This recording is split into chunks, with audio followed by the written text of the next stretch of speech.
Welcome back to the channel, everyone, and in today's video we're going to be covering the 02 4Runner that I had just recently had lifted.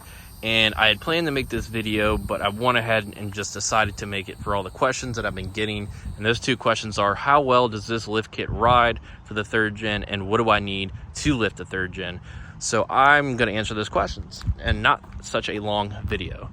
So to get started, for the first question, 8 out of 10 rides super well. And the reason that I say that is because I wanted a lift kit that was, would do well, obviously, on trails. If I ever took it off-road, nothing big, but, decided to go off-road maybe for a camping trail or something, or just to have a little fun. But also because this is a daily driver and I wanted something that rode smooth at least. And when I hit bumps and stuff in Richmond going into the city, or just, roads in Virginia that are not super well paved or haven't been repaved from the potholes and stuff, it's not super harsh or anything like that. When I go over bumps or something like that, or potholes, it doesn't, like slam you or anything. It's not that harsh on the vehicle itself. So definitely like an 8 out of 10. This is the Dobinson's IMS lift kit. It is up to 3 inches, so it is a 3-inch lift kit, and it doesn't ride like a Cadillac, but it's much better than the factory suspension that was on there. I bought this vehicle at 150 something thousand miles, so I don't know what maintenance was done to switching out the shocks or whatever beforehand. So this definitely rides a lot better than the factory. Not that it rode horrible, but you spend some money, it's probably going to ride a little better. But when you're in the aftermarket world, you get for what you pay for, or whatever.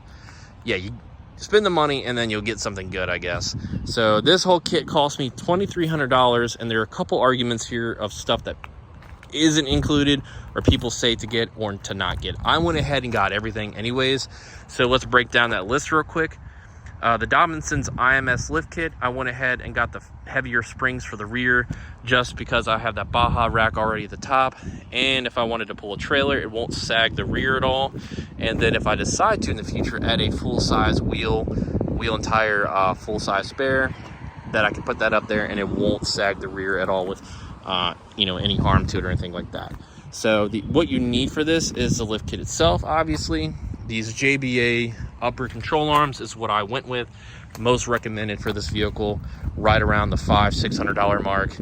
And then you needed, so when you go to the website, usually different websites or whatever, I went straight to Dobinson's. They have a little drop down menu of the spring color you want and what options you want added on to this. They also include a driver's side spacer, because the vehicle tends to lean to one side a little bit on the driver's side. They didn't install this on mine because they said I didn't need it. We'll see how the vehicle settles. So far so good, but I have it just in case they need to add it. The extended brake lines, which I do recommend. The CV axles, I do recommend replacing. People say you don't have to, but the boots stretch, and over time they will, cut themselves open, I guess, and then start slinging grease everywhere, or they'll rip. So I went with the ones from Track Motive. You can pick those up at Napa. They're like the extended travel ones. I think the boots are just a little longer on them by a couple inches, so zero headache with that. Got that done. And then I went ahead and added these kind of like sway bar link things in the front and rear. You can see the rears right there. And then the diff spacer, people say you don't need it, but it also included with the kit is not that much, like $30 that they installed that. It also helps with the CV axles, so I do recommend it. And then the last thing people say you don't need to get, but I do recommend, is the PCK, which is a pan hard bar correction kit. Just these little 2 metal brackets, and then you can also pick up a track bar or pan hard bar, whatever you want to call it. So they say you don't need both. The one thing you really do need is just the 2 brackets. It helps more than the track bar itself or the pan hard bar.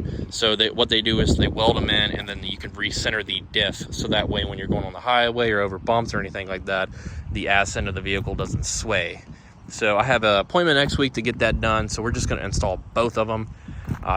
That way we just have both, and I guess I'll just be cool like that, whatever. But yeah, that's pretty much everything you need with this. Like I said, it rides super smooth in my opinion for this. 7 or 8 out of 10, probably an 8 out of 10 for this. It looks really good. It's perfect for what I wanted and what I need. So hopefully that answers any questions. Again, I do recommend the Dobinsons. I know people go with the Bilstein or the Old Man Emu kit setup like that, but the reason I went with the Dobinsons is because the feedback was this kit rides smoother than the Bilstein. and that's why I went with it. So there you go. Hopefully, like I said, answers any questions. I will make future videos referencing this and into the future. So definitely follow this build, subscribe for future content on the Mustang, and I will catch you guys later. Have a good one.